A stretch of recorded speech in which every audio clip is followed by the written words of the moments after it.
그래서 제가 이런 측면에서 봤을 때 41년직이 술친구라고 하는데 이렇게 인간방패로 활용당하고 호구였나? 정권의 앞에 초석을 다지는 반석이 되는 거잖아요. 자기 몸을 던져가지고.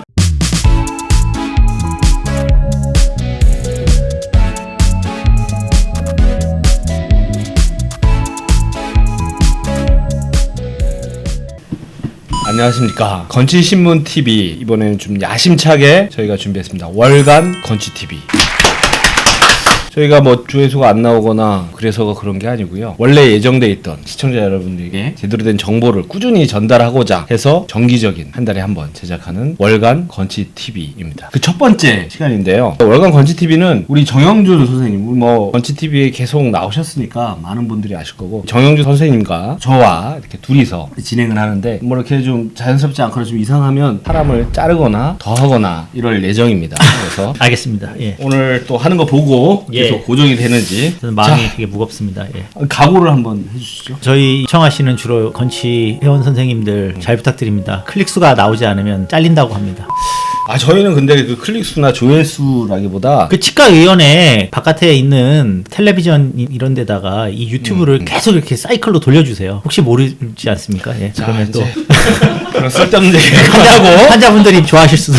이 월간 건치TV에서는 매번 그 달에 화제가 되는 내용에 대해서 보건의료계에 있었던 사건 사고들에 대해서 정영준 선생님이 간단하게 정리를 하면서 논평을 좀 해주시겠습니다. 이번 달에는 그 보건복지부 장관 후보 정호영 장관 후보자에 대해서 간단히 짚어주고 가시죠. 뭐 저는 이번에 정호영 장관 후보자를 보면서 정말 한국 사회에서 이제 드디어 진정한 의사가 특권이 되었구나라는 걸 많이 느꼈습니다. 왜? 거꾸로 이야기하면은 의사가 한국 사회에서 이렇게 특권으로 이렇게 상징이 되는 이게 정말 정상적인가 이런 생각이 이제 들기 시작했는데, 뭐 다들 아시겠지만은 이런 아빠 찬스 관련해 가지고 최근에 이제 가장 논란이 된 거는 정호영 장관 후보자나 지금 법무부 장관 후보자인 한동훈 전 검사의 경우도 있겠지만은 국민들한테 가장 크게 이제 지금 이슈가 됐던 건 사실 조국 사태 때 조국의 딸이었잖아요. 근데 이제 그 대상들이 대체로 보면 의사 그리고 이제 한동훈 또 이 장관의 처제가 사실은 이런 입시 컨설팅으로 미국에서 아이비리그 쪽에 보낸 학교가 치과대학입니다. 맞아, 들었어. 펜치대를 펜실베니아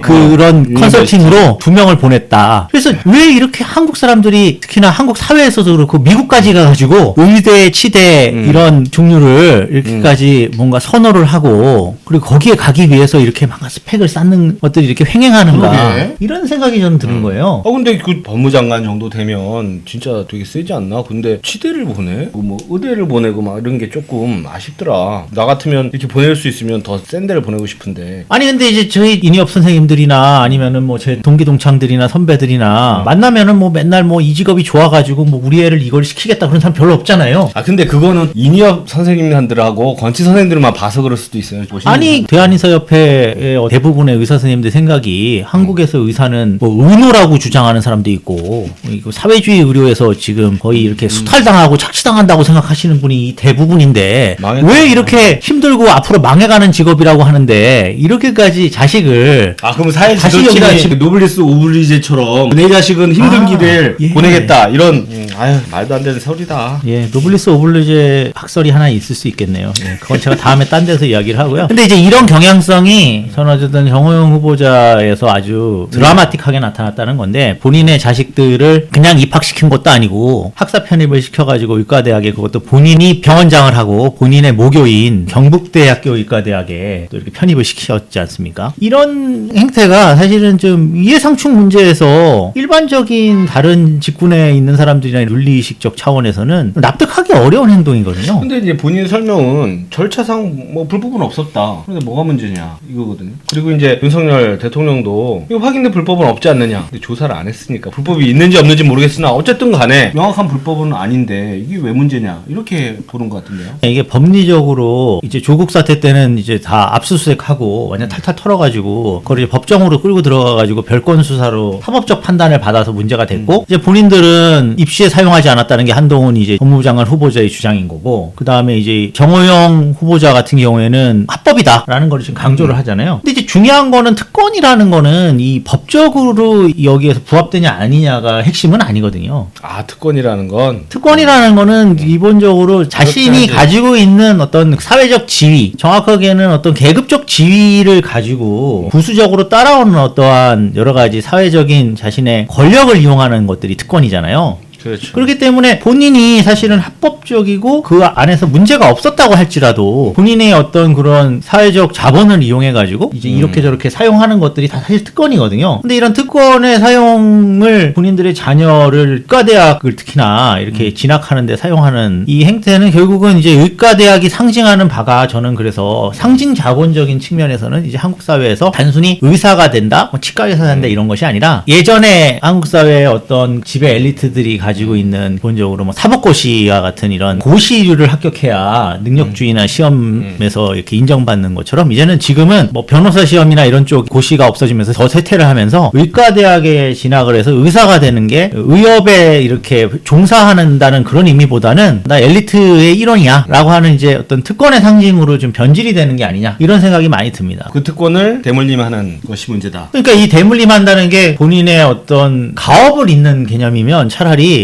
조금 더 양반이라고 저는 생각하는데 그게 아니라 특권층이 가져야 되는 기본적인 하나의 이미지를 저는 가져가는 거라고 생각해요. 그러니까 과거에 유럽 같은 경우에 보면 귀족들이 독일이나 아니면은 이런 국가의 이제 귀족들도 꼭 그 자녀들을 프랑스나 이태리에 3년씩 4년씩 그 여행을 시켰거든요. 그쪽에 가서 그걸 하지 않으면 사실 귀족들 중에 후진 귀족인 거고 좀 있어 보이려면 이제 마치 이제 한국 사회랑 이게 유럽은 안 그래요 지금 제가 확인해 본 바로 확인해봤어? 어떻게? 미국 같은 경우에도 이제 자녀들이나 이렇게 보면 미국에 대해서는 대학이 중요한 게 아니라 무조건 그런 전문대학원이라고 저희가 불리는 그렇지. MBA를 따거나 MBA 로스쿨 가거나 뭐 음. 아니면은 이제 의학전문대학원을 가가지고 이제 의사가 되든 PhD가 되든 뭐 이런 MD가 되든지 뭐 이런 것들을 이제 추구하잖아요. 근데 이제 그런 것들 중에 의대를 가느냐 거긴 로스쿨을 가느냐 이런 이제 정도를 높게 평가한다고 하면 우리는 이제 완전히 그냥 의사가 되는 거, 치과 의사가 되는 거 이런 것들을 이제 훨씬 더 높게 평가하고 그것이 이제 사회적인 어떤 엘리트로서 우리가 가질 수 있는 하나의 본인의 이제 명함 파기 같은 그런 느낌이 저는 있다는 거고요. 근데 그건 그렇고 이제 정호영 후보 이렇게 얘기할 수도 있잖아요. 우리 애들 정당하게 시험 봐서 들어갔다. 근데 그거랑 내가 장관 못하는 거랑 뭐가 문제냐? 이거 개인 시비 거는 거 아니냐? 근데 이제 어쨌든 이렇게 얘기하는데 이게 방송에 나갈 때쯤에는 이 사람이 임명되거나 자진 사퇴했을 수도 있을 것 같은데. 저는 지금 사실 정호영 장관 거는 정호영 장관 본인은 인지하고 있는지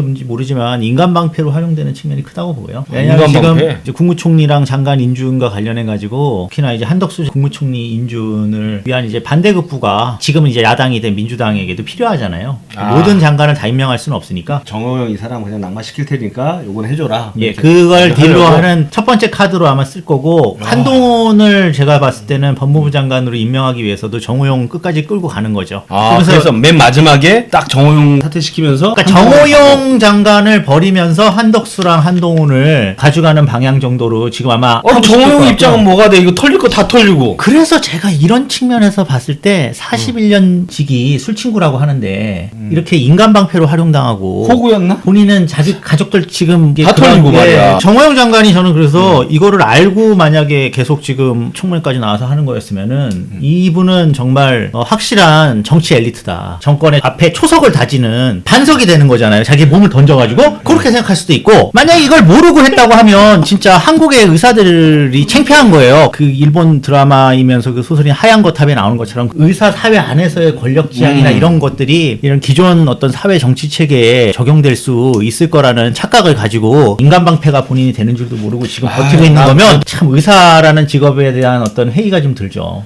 또 그런 해석을 보니까 그러네. 근데 제가 봤을 땐 이거는 버티라고 윤석열 대통령이 이야기한 거예요. 내가 너 안고 갈게. 근데 그 말을 이제 믿는다는 것 자체가 진심으로 믿는다. 정말 참 씁쓸한 그런 상황이라는 거죠. 그리고 정호영 장관이 사실 이 청문회 나와가지고 완전히 두들겨 맞고 계속 끝까지 버텨서 한 2, 3주를 이분이 뉴스의 상당 부분을 차지하는 바람에 다른 분들이 좀 편하게 간 게 있어요. 아무튼 뭐 저는 그래서 이번에 장관 임명과 장관 후보자들의 어떤 행태, 특히나 뭐 오늘 주된 내용은 정호영 후보자였지만은 한동훈 법무부 장관 후보자가 자녀한테 한 특권 교육의 어떤 수준, 상상을 초월하는 거의 뭐 외국의 미드에 세계 정말 진짜 대단한 부자들이 미국에서 사립학교에 보내면서 하는 그거를 한국에서 나름 이렇게 할 수 있다는 게 한국 사회가 이제 완전히 교육부터 시작해서 모든 부분이 제대로 시장화돼서 미국처럼 되어가고 있다. 그렇게 되었다. 이렇게 이제 거의 판단할 수 있는 어떤 시점이고, 그리고 이런 특권에 대해서 이제 우리 사회가 이제 어떤 식으로 조치를 하고 하는지가 이제 앞으로 되게 중요한 기로에 있다고 생각합니다. 근데 진짜 중요한 거는 미국처럼 돼가고 있다 이렇게 얘기를 했잖아요.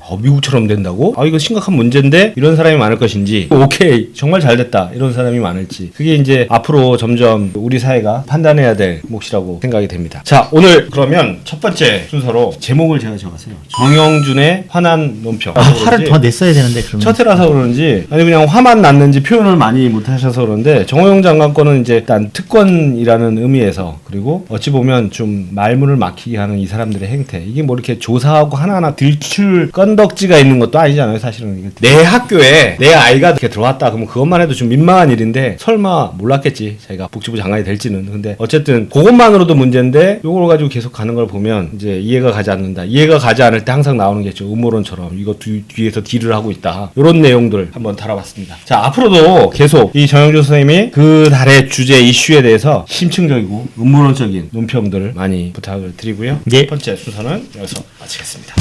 보건의료계에 그동안 수많은 일들이 있었잖아요. 그 역사를 한번 되짚어보는, 그날의 그 사건을 중심으로 해서 얘기를 해보는 시간입니다.